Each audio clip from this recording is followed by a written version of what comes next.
Hello everyone, welcome to Red Summer Holdings, a real estate partnership comprising of 8 owners, Tochi, myself Zoe, Ramad, Charles, Ikechi, Chima, Innocent, and Ike. Here we discuss the evolution of our business, which shows you how group economics can be successful in regards to real estate. If you believe there is value in this information, please like, comment, share, and subscribe. With that being said, let's get to the content you've all been waiting for. So as far as Memphis, I'm continuing to talk to the broker. I've let the broker in Memphis know because I too am still looking at properties in Memphis. My headset's got low battery. I'll switch. Hold on one second.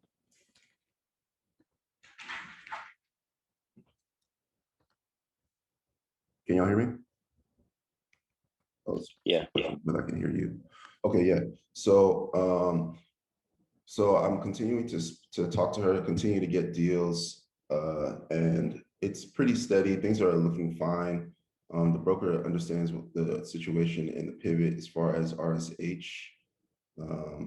And even me myself, I was looking at properties before, and then I don't know what it was that I realized maybe I should look into refinance while I'm at it with these lenders, because that's what it was. So for these particular lenders, since we've decided that we're gonna save more money and be have a better capital situation when we want to go back into the market, then I was analyzing where I could get more money in terms of line of credit or refinance. So I went with refinance and seeing what we can get out, or what I can get out of my personal property in Sacramento. So I started that process last week, and I'll keep you guys posted on that. They're private lenders, so it should go pretty quickly.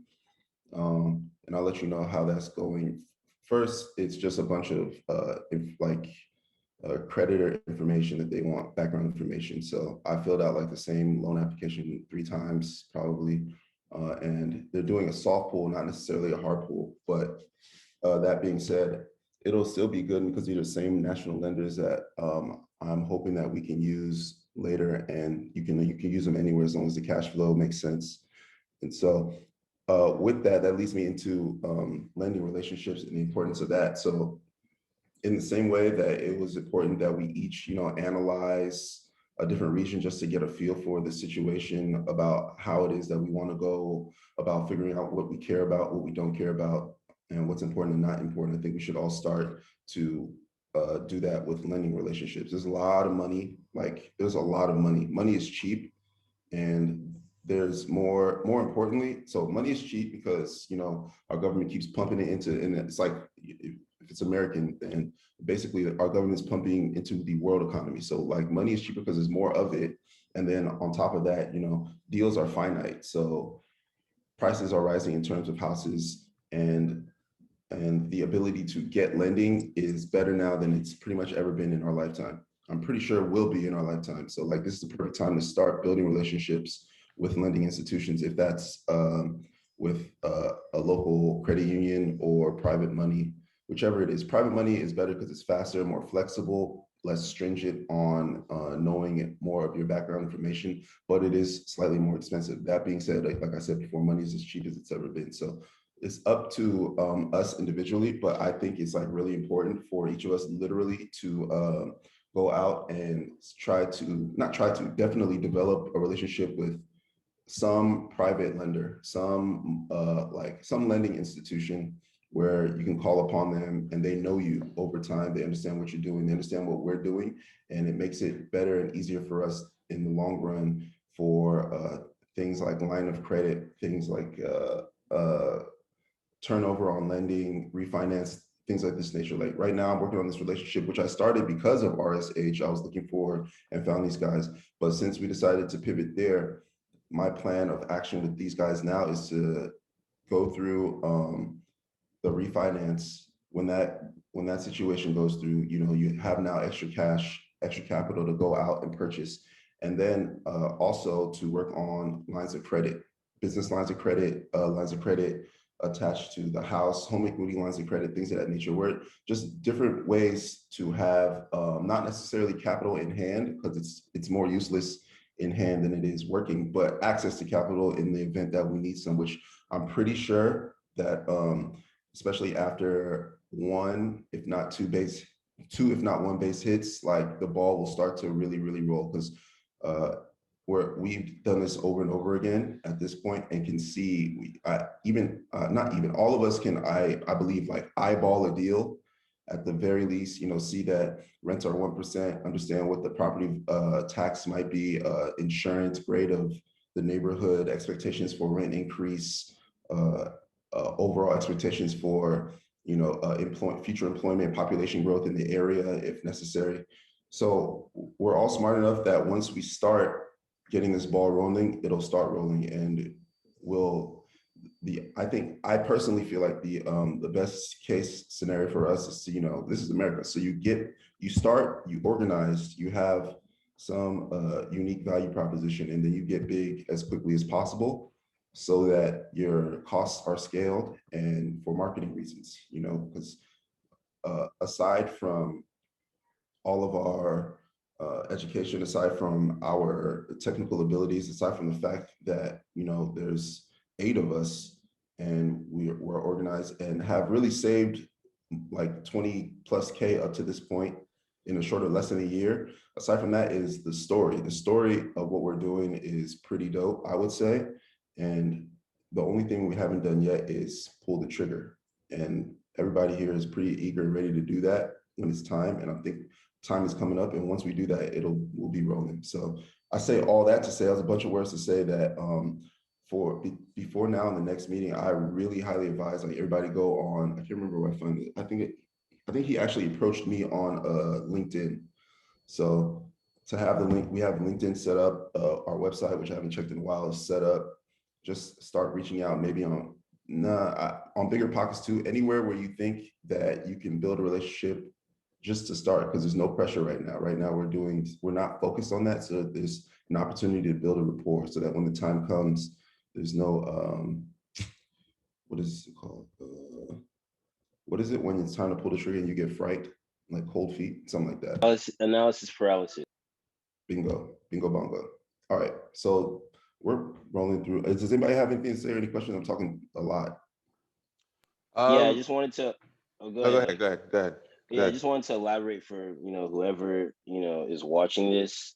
When we refer to base hits, we essentially mean purchasing properties that are straightforward, in the sense of we don't need to do any extreme I guess CapEx expenditures or repairs on the home that are structurally related.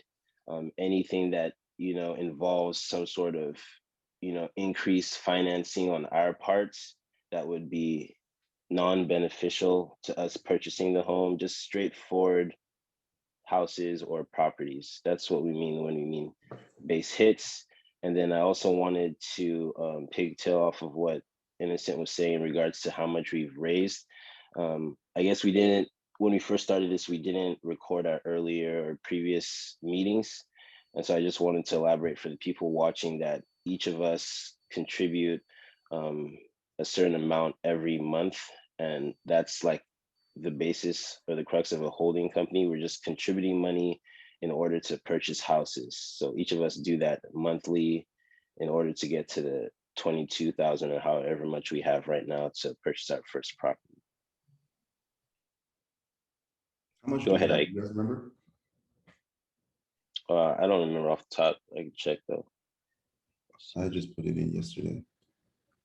I was just going to ask you, are you at the stage where when they're asking about reserves and how much reserves you'll need? Yeah. What are they saying? So they're saying in terms of let me break down the refi. So we hope to refi. I should start by saying I purchased my property in Sacramento. It's a fourplex in 2018 for $355,000 with 100,000, roughly 100,000 in. Then that was a mezzanine loan. So the next year, I refinanced. In the next year, we had done capital improvements to raise the value of the property 30K. So we refinanced at 70 LTV, 380,000. And there was like very little cash that came out of that because it all went into DTI, Debt to income ratio. This was a conventional loan. So they cared about my other debts, any credit card debts, student loan debts. They want to have a particular number. I believe their number was like 1.2 or 1.25, which is saying for, every dollar of, what does that say? It says for every dollar of debt I have, I make $1.25 of income, basically, I believe. Anyone want to stop me? I'm going to keep going. Okay, so that worked out and that was fine. That was 2019. I had a prepay penalty of a year. So what a prepay penalty is on a loan is when all the work that is done, the underwriting to see if the property is making the money that it needs to make in order to be able to cover the debt obligation on the loan after it's been refinanced, which is basically buying it again with a new partner. So like a refinance is essentially restructuring it because maybe for any number of reasons, but there's a change in the value of the property, the entity that you and your lending institution have partnered to purchase. And so maybe there's equity in the that has gone up that you want to be able to capture to do whatever you want with. Maybe you want to do capital improvements. Maybe just because of the area that you're in, the value has increased. For any of these reasons, you want to restructure so that you can pull out some of that equity and do whatever you want with it. Namely, ideally, going and purchasing more, which is, the Burr method. But what we did was we restructured in 2019 out of the mezzanine loan into a conventional loan with a better interest rate because it's longer term, it's a 30-year amortization. That conventional loan had a 1-year prepay. So what a prepay penalty is that if the loan is built again to go 30 years, 15 years, if you want to get out of it early for whatever reason, then you pay a penalty. Generally, the penalty is anywhere from like 5% to 1% of the original loan note. So at 380, 10% of 380 would be $3,800. So 5% would be, something around $1,600, $1,700 to get out of it early. But after a year, there's no prepaid penalty anymore. So I'm essentially like a restricted free agent, if you will. I can go wherever I want. Unrestricted free agent. I could go wherever I want as long as I pay back the notes that's on the property, which at 380, the note that was on the property at 70 LTV was somewhere around like 290, something like that. I paid it down a little bit. It started like 296. I paid it down a little bit. Now it's roughly 290. And the valuation on the property, which we hope to get to start the process next week, we're valuing the refi at anywhere between 430 and 450,000. So the next steps, as IK has alluded to in terms of liquidity, is that in this new refi situation, they generally want to check that, especially since this is a private lender who's not necessarily looking at my DTI. They care less about my debt obligations, but do care more about my liquidity and how much money I have on hand.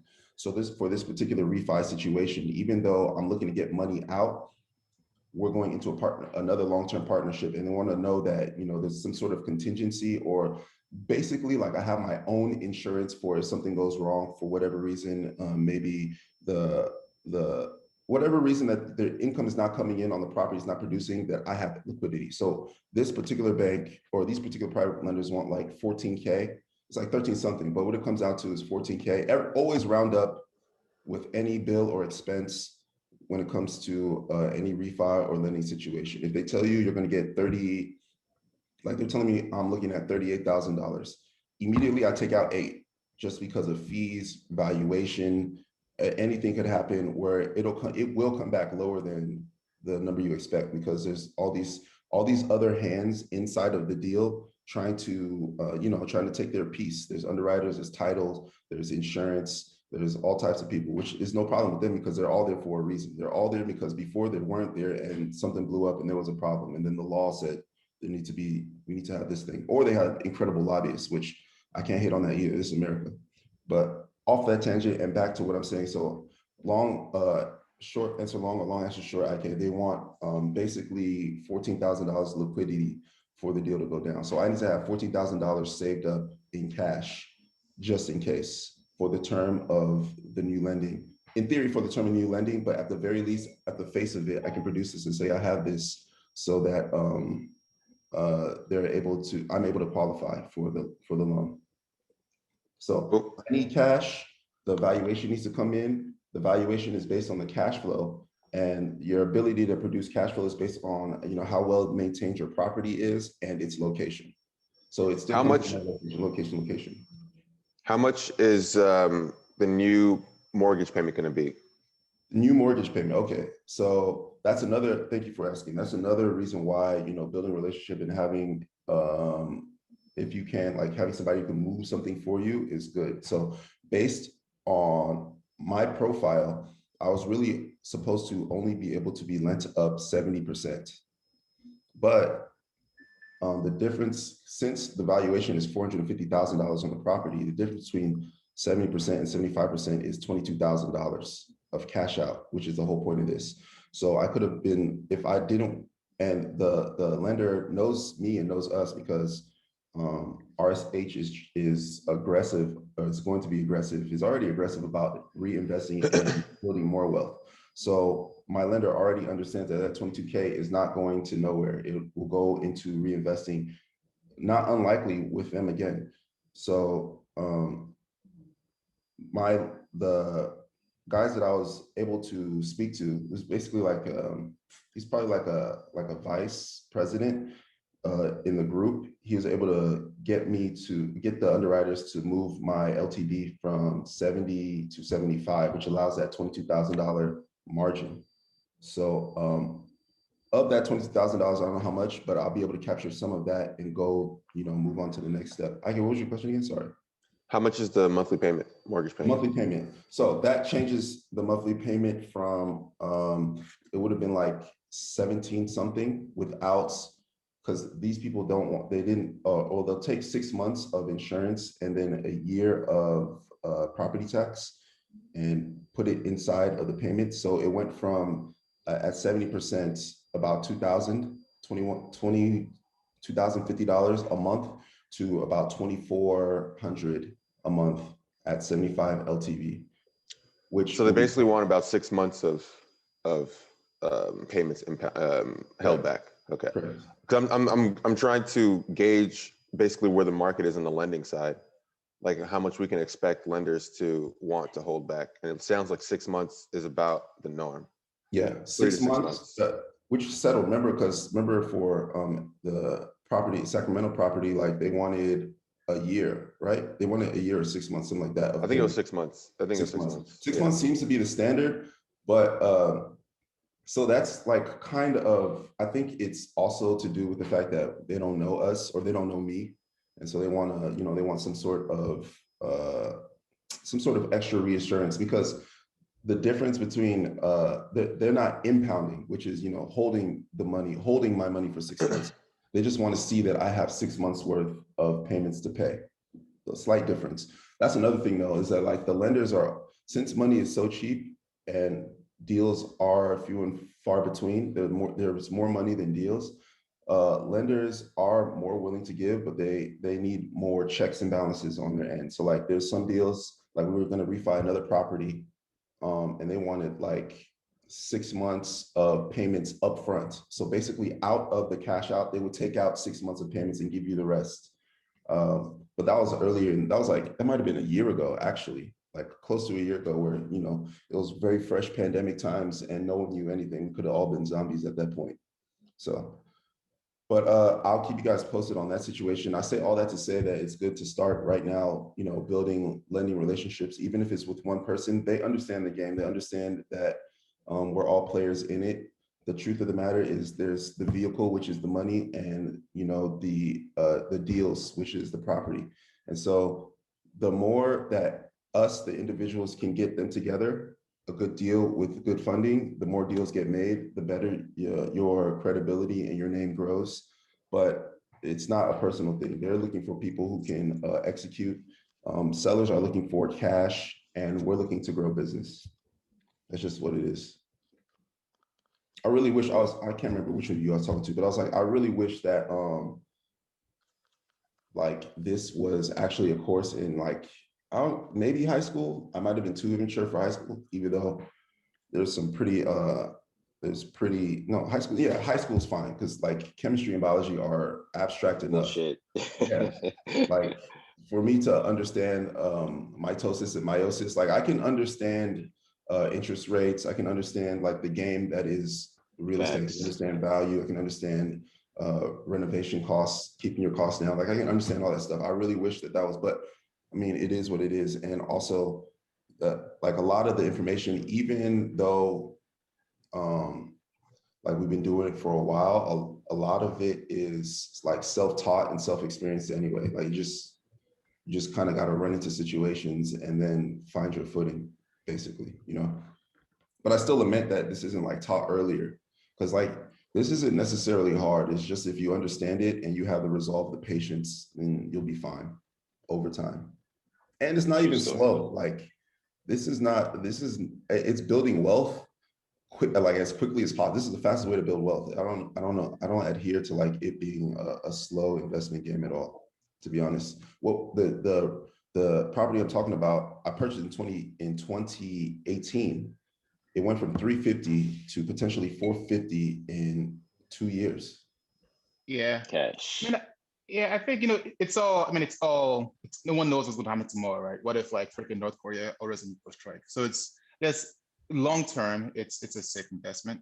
Now, I think it's just for the sake of everyone who's watching, like it's not necessarily a get rich quick scheme. Oh. It's not. Yeah, I think it's not GameStop, stocks. Mm-hmm. But it's safer than GameStop if you're going into it, with the right, we're not flipping properties either. You're going with the right, I guess, fundamentals and the right principles. And you have a reasonable strategy. Mm-hmm.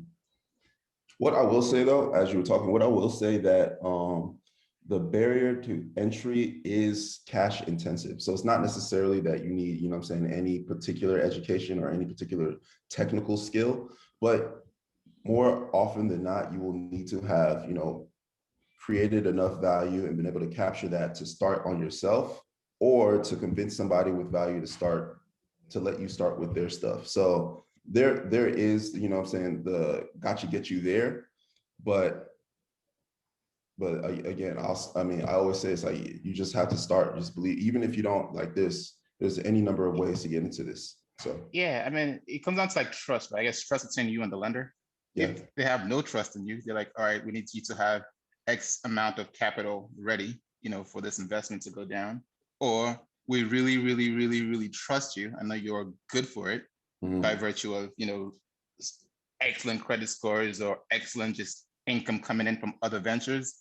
But like, we know you're good for it. We see what you're worth. So for this, fine, we'll take that risk on our own. So I think your point about establishing those relationships with lenders early, I think is a very good point. Just gives more time to build that trust there.